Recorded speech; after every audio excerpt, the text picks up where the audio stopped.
Da redação do G1, eu sou Natuza Neri e o assunto hoje é o governo e o mercado financeiro. Do estranhamento às tentativas de aproximação. Este episódio traz uma análise da mais recente pesquisa Genial Quest feita com agentes do mercado financeiro. Para isso, eu converso com o cientista político Felipe Nunes, diretor da Quest. E falo em seguida com o economista Gabriel Galípolo, atualmente na Secretaria Executiva do Ministério da Fazenda, mas que foi indicado por Haddad para assumir a diretoria de política monetária do Banco Central. Quinta-feira, 11 de maio. Felipe, a pesquisa Quest, divulgada na quarta-feira, mostrou que o mercado financeiro segue mal-humorado com Lula, embora a gente tenha visto uma pequena variação. A avaliação negativa de Lula variou de 90% para 86% dos entrevistados. Mas, por outro lado, a avaliação positiva sobre o Fernando Haddad subiu. Então, eu queria te perguntar, o que explica esses dois lados, levando em conta que eles fazem parte de um mesmo governo, né? No caso de Haddad, há um reflexo da regra fiscal, é isso que está movimentando esse mercado? E o que mais está por trás dessa mudança de opinião? Porque se a gente for pesquisar numa memória não tão longínqua assim, Haddad não era uma pessoa benquista no mercado financeiro. É, isso mesmo, Natuza. O Haddad acabou se transformando no meu malvado favorito, né? Que é aquele personagem que você, no começo, não gosta muito, mas acaba sendo a melhor opção para aquele cenário.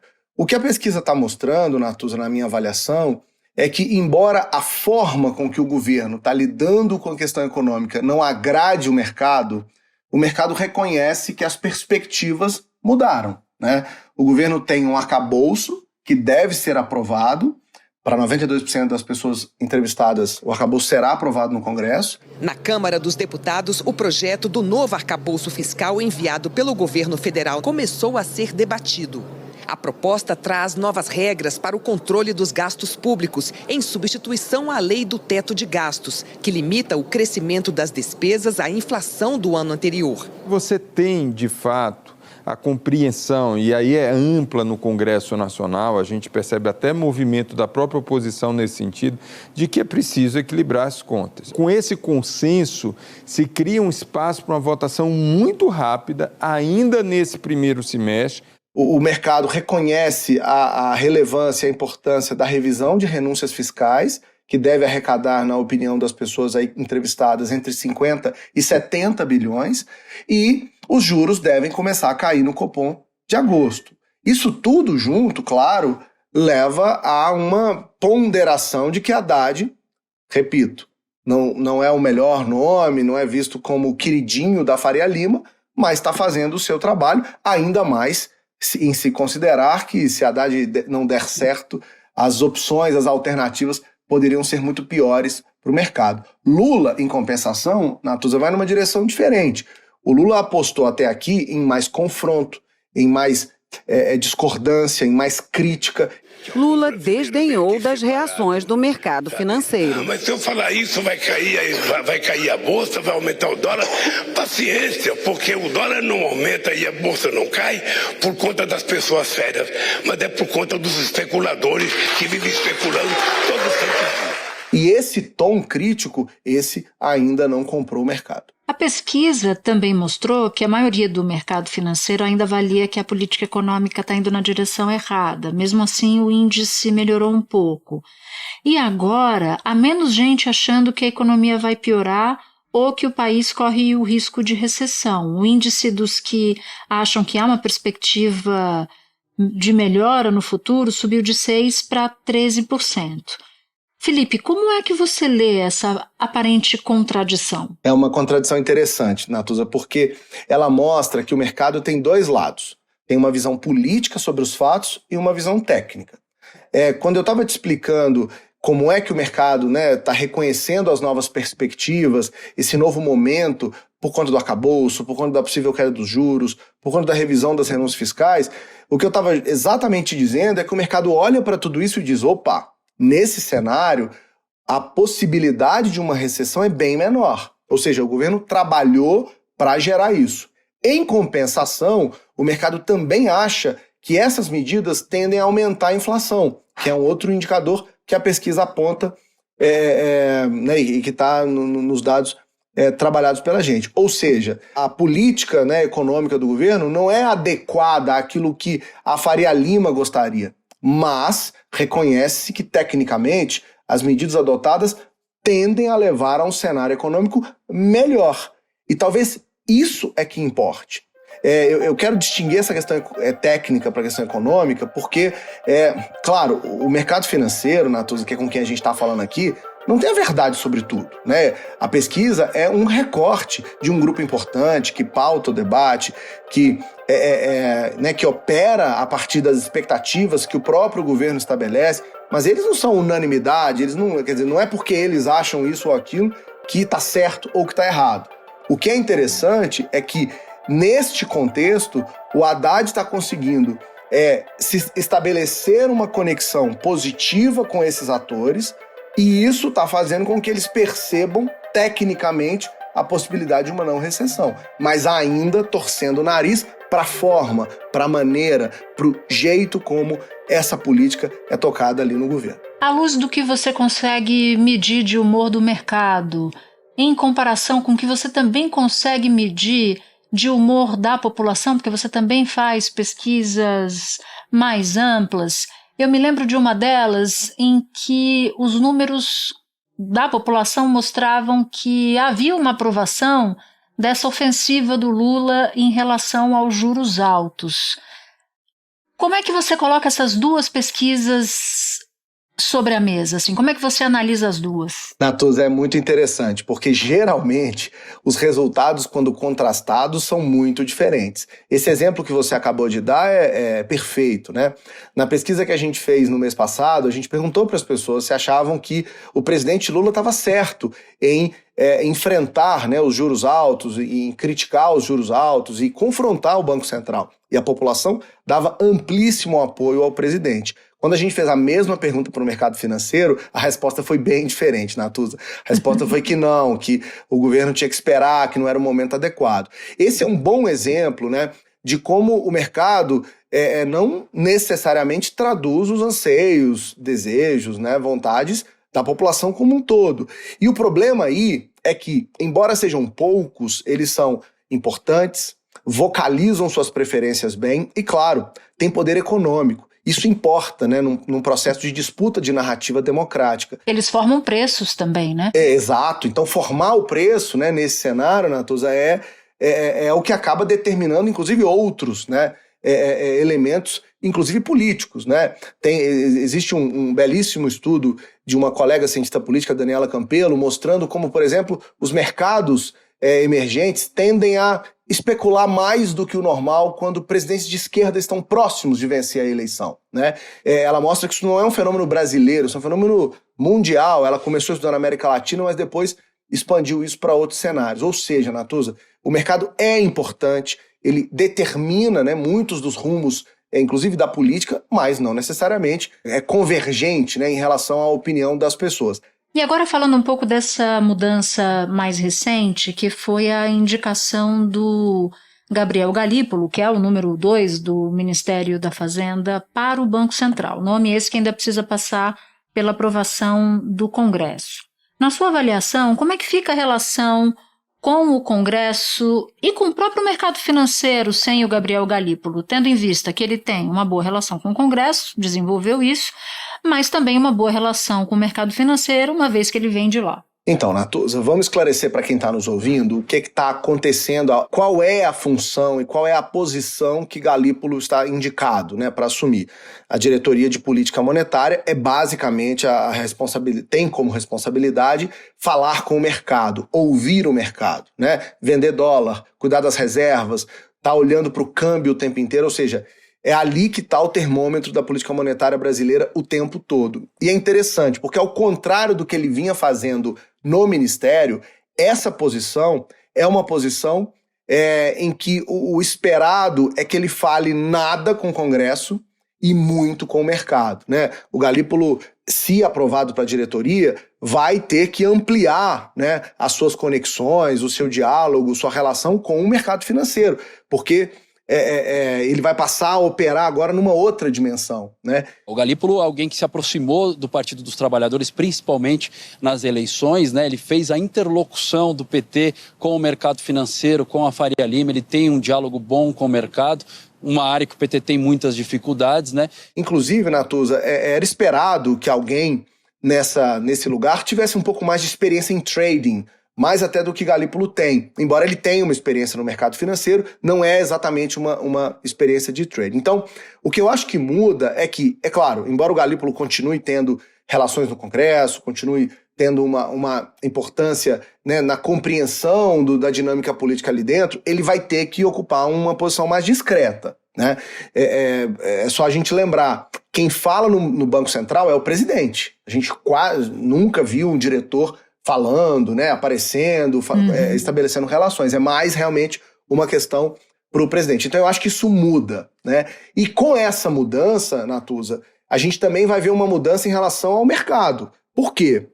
Porque o Galípolo, ele pode até dizer o contrário, mas para todo mundo, em São Paulo, no Rio, em Brasília, o Galípolo está fazendo um estágio de 1 ano e meio para virar presidente do Banco Central. Ou seja, ele tem 1 ano e meio para ganhar o mercado, para que a troca possível lá na frente, em relação a Campos Neto, seja a mais suave possível.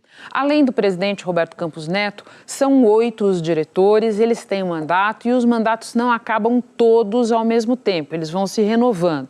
Campos Neto, vamos lembrar, é o presidente e tem mandato até o fim de 2024. 2 vagas da diretoria estão aptas para troca desde o final de fevereiro. São elas as indicações anunciadas hoje pelo governo.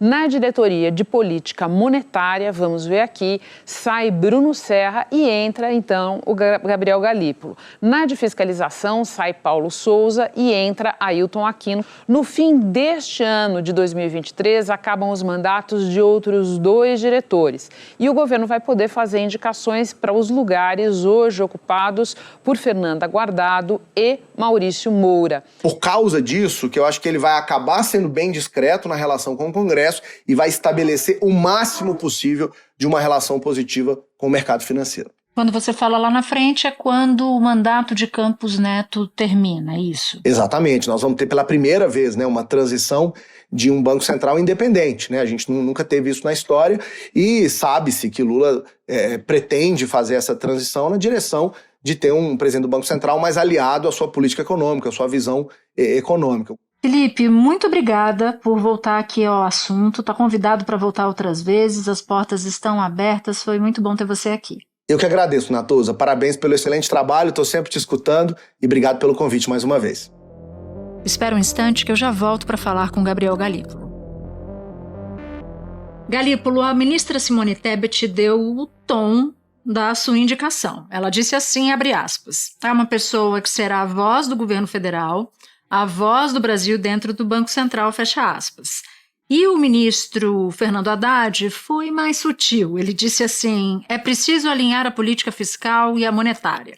Afinal, o que muda no Banco Central se a sua nomeação for confirmada no Senado?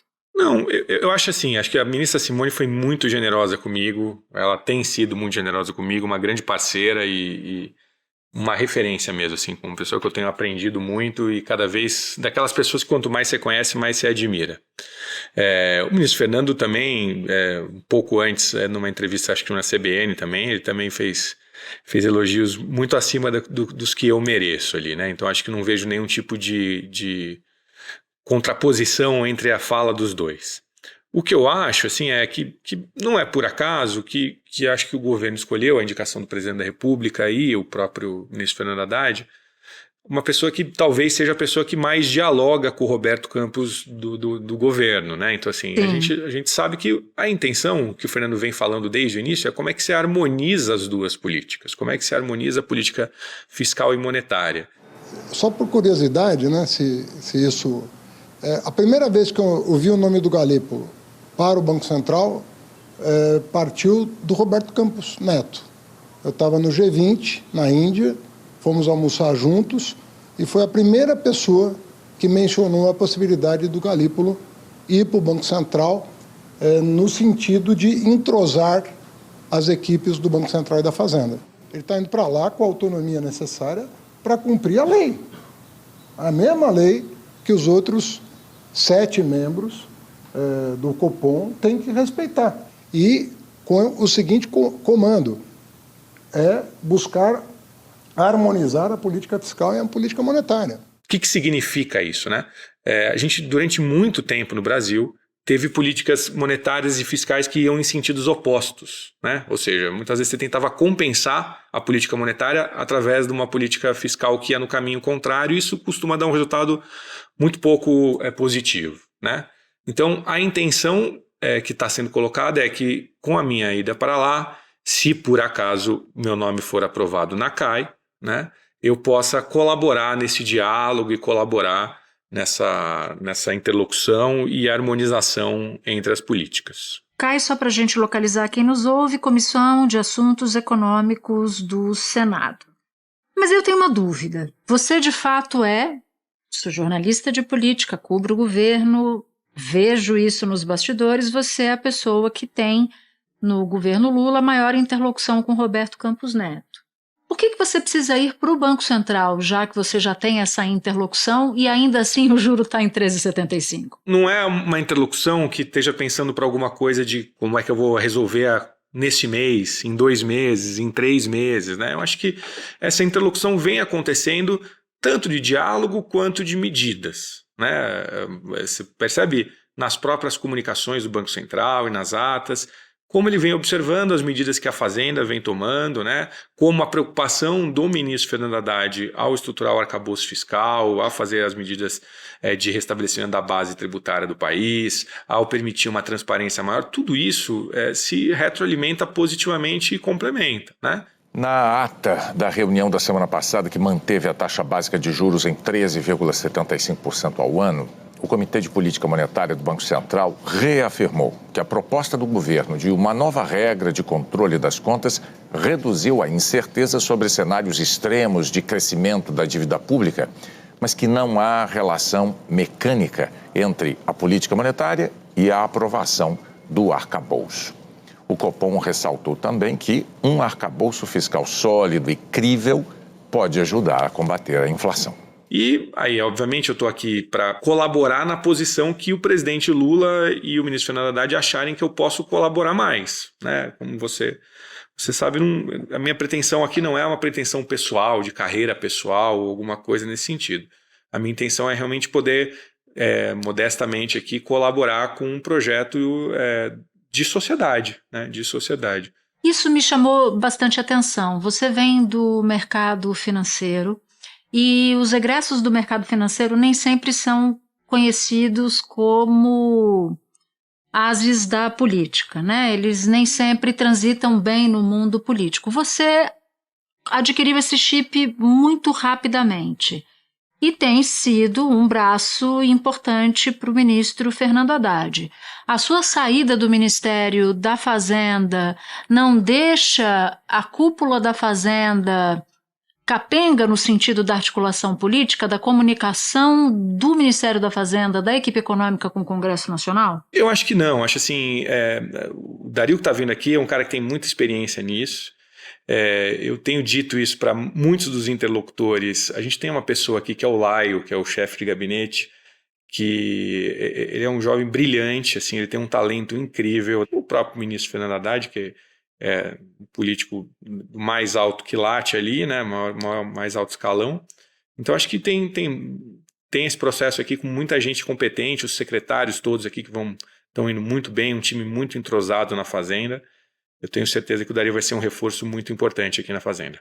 E o sucessor do Galípolo, que foi escolhido, o Dário Durigan, ele é um advogado, não tem formação econômica, foi assessor especial do Haddad na prefeitura, quando Haddad foi prefeito de São Paulo, e atualmente ele é diretor de políticas públicas da Meta, que é a empresa dona do WhatsApp e do Facebook. Agora eu quero entrar um pouco em juro. Na retórica do governo, que demanda e briga e esbraveja, às vezes, por uma redução na taxa Selic, é recorrente o argumento de que a inflação atual no Brasil não é uma inflação de demanda, logo, se ela não é uma inflação de demanda, ela é uma inflação de oferta. Portanto, eu te pergunto, qual é o sentido de baixar os juros e incentivar o consumo se o problema é de gargalos de oferta? Essas discussões econômicas, né, que são bastante acaloradas sempre entre todos nós economistas, vão sempre ser comuns, assim, né? Mas o importante eu acho que sempre a gente conseguir fazer isso da maneira mais democrática, transparente e republicana. Neste caso específico, assim, eu tenho, na posição sempre de secretário executivo, tentado responder sempre naquela parte que cabe ao Ministério da Fazenda, ou que cabe à política que o Ministério da Fazenda vem fazendo, vem botando em prática, que tem desdobramentos e tem reconhecimento pelo mercado financeiro, que também se conectam com a política monetária. Eu acho que se já naquele momento eu tomava um cuidado para me restringir a fazer comentários nesse sentido, agora, com a indicação do presidente e ainda estando sujeito à aprovação no Senado, eu tenho tentado aqui me disciplinar para não fazer qualquer tipo de comentário, por todo o respeito que eu tenho e devo ter ao Senado, para não parecer que eu estou querendo passar qualquer tipo de farol aqui. Porque tudo que você disser a partir de agora sobre o que você pensa pode movimentar o mercado, enfim, a gente sabe como é que funciona essa dinâmica, mas eu acho que dá pra gente falar do pra trás mente, como se dizia na política na época do falecido Eduardo Campos, que é o seguinte: assim que você foi anunciado como o nome do governo para a diretoria do Banco Central, teve uma movimentação. As taxas de juros de longo prazo, ou seja, as de 5 a 10 anos, elas tiveram um aumento. Na terça-feira, elas cresceram um pouquinho mais após a ata do Copom, a última ata do Copom. Então eu queria que você explicasse para quem nos ouve, em português, claro, portanto fugindo do economês, por que isso acontece, o que significa na prática juros futuros maiores. E por que o mercado age dessa maneira a partir desses sinais? De novo, a sua indicação e a ata do Copom. Eu recebi, você pode pesquisar, vão ter vários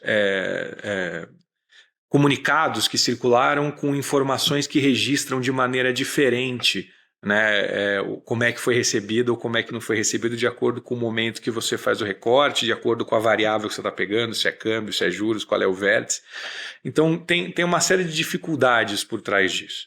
A primeira delas é você poder fazer aquilo que os economistas gostam de dizer, que é o chamado tudo mais constante, né? Então assim, não tá acontecendo alguma coisa isoladamente das demais para a gente poder fazer uma análise específica sobre qual é o impacto daquela coisa especificamente. No caso da minha indicação, ela foi feita, diria até corajosamente, pelo ministro Fernando Haddad, com o mercado aberto, no meio do dia, e a gente percebeu que realmente não fez preço, assim, né? Foi uma coisa que passou com grande tranquilidade nesses dias, assim, sem grande turbulência, como disseram alguns jornalistas ali ao longo do processo, né? Essa discussão sobre como se comporta a curva de juros longo, ela costuma ser influenciada desde pelo cenário internacional, desde uma previsão de que possa ter que o mercado está vendo que a autoridade monetária, seja daqui ou seja de qualquer país, vai permanecer com a taxa de juros mais longa durante mais tempo, porque o que ela reflete é como o mercado acha que as curvas de juros vão se comportar no futuro.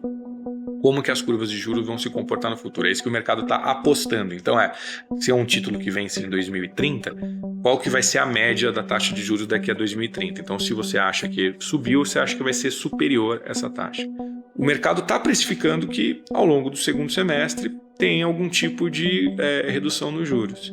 Isso significa que se amanhã entrar um diretor, pode-se reputar a ele essa redução dos juros? Talvez não.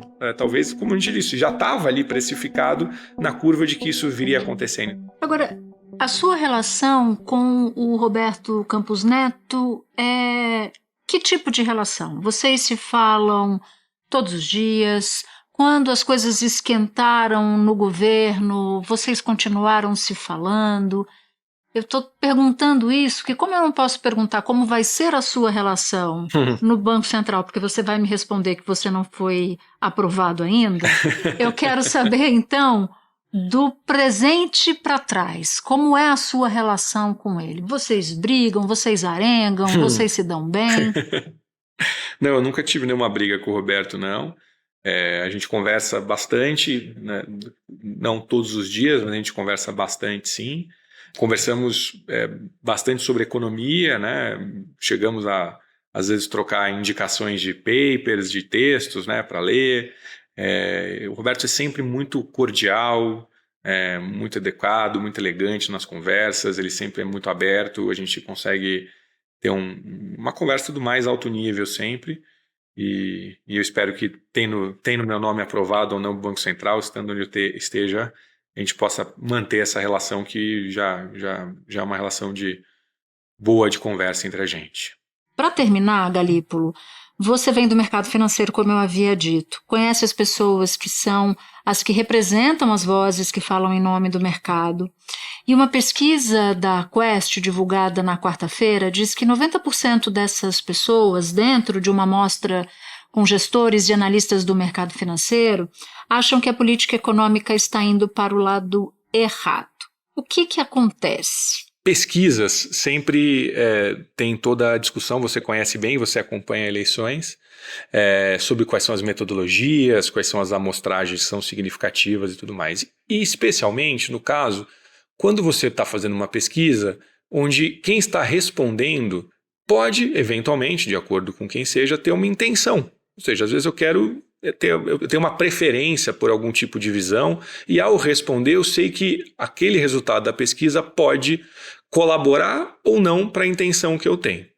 Portanto, eu desde que sempre quando estive no mercado financeiro, eu gostava de analisar essas pesquisas, mas consumia com muita parcimônia, porque o mercado te oferece uma outra ferramenta que é muito boa, que são os preços dos ativos. Lá não se trata de eu responder se eu gostei ou não gostei, lá o sujeito colocou dinheiro ou não colocou dinheiro, lá dá para ver. E o que aconteceu é verdade que desde que o ministro Fernando Haddad assumiu, várias das medidas que foram apresentadas, quando foram apresentadas originalmente, foram recebidas com algum grau de ceticismo. E é legítimo que seja recebido com um grau de ceticismo. Então vamos lá. Quando acho que pelo lado dia 12 de janeiro se anuncia que vai se fazer um programa de recomposição da base fiscal para que o déficit fiscal não fosse mais de 2% do PIB, muita gente falou não vai conseguir. Hoje, se você olhar, quase todas as projeções de mercado já estão próximos do 1%, que é o que estava sendo previsto pelo ministro Fernando Haddad lá no início de janeiro. A gente vê agentes financeiros do mercado gostando do que estão vendo, especialmente já da perspectiva de zerar déficit fiscal já no ano que vem. E assim sucessivamente com a reoneração dos combustíveis, com vitórias no judiciário, com um arcabouço fiscal que foi bem recebido. Então, a gente tem consciência que o ceticismo só vai ser vencido com ações, com vitórias efetivamente que vão sendo praticadas. O que aconteceu na prática de lá para cá? O real mudou de patamar, teve uma apreciação do real perante o dólar inegável, está lá no preço. Os juros futuros que você bem comentou, que é o que se imagina que vai acontecer com os juros na média até cada um dos períodos de vencimento dos títulos, vem cedendo sistematicamente e a projeção que existe de déficit primário, de resultado primário, melhorou. Quando você estava na presidência do Banco Fator, você pensava muito diferente dos seus colegas? Como é que era? Seu coração era mais mole, o coração era mais peludo? Como é que era o Gabriel Galípolo do outro lado do balcão? Não, eu fiz muitos amigos no mercado financeiro, eu ainda tenho muitos amigos no mercado financeiro, mas eu realmente... eu tenho uma trajetória um pouco eclética, né? De ter passado por vários lugares, ter sido professor, ter passado pelo setor privado, depois pelo mercado financeiro e agora estando aqui no setor público e gostando às vezes de algum tipo de leitura diferente do que é a sua leitura padrão da economia. Então, eu me divirto um pouquinho com esses passeios, eu gosto deles. Gabriel Galípolo, muito obrigada pela sua participação. Volte outras vezes, será sempre bem-vindo aqui no assunto. Eu que agradeço, Natuza, é sempre um prazer poder falar com você. Este foi o Assunto, podcast diário disponível no G1, no Globoplay ou na sua plataforma de áudio preferida. Vale a pena seguir o podcast na Amazon ou no Spotify, assinar no Apple Podcasts, se inscrever no Google Podcasts ou no Castbox e favoritar na Deezer. Assim você recebe uma notificação sempre que tiver um novo episódio. Comigo na equipe do assunto estão Mônica Mariotti, Amanda Polato, Tiago Aguiar, Luiz Felipe Silva, Tiago Kazuroski, Gabriel de Campos, Nayara Fernandes e Guilherme Romero. Eu sou Natuzaneri e fico por aqui. Até o próximo assunto.